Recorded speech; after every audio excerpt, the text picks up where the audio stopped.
Christmas tree farmers across Maine are facing adversity after being affected by summer drought conditions. Colin Gallagher takes us to Cornville, where one farmer is taking steps to prepare for the future.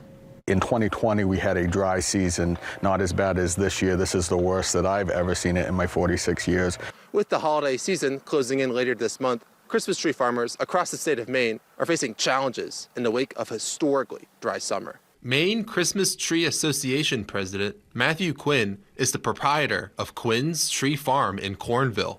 While the yield in his farm remains roughly the same from last year, Quinn says Christmas tree farms across southern Maine fared much worse. This year was really unique because it was very wet during our planting season, which is April, May, and June, and then the faucet turned off and it just dried out. So we kind of had some adversity there. Most farms that I talked to, their mortality has increased from what typically would be about 5 to 10% every year, closer to 20% this year.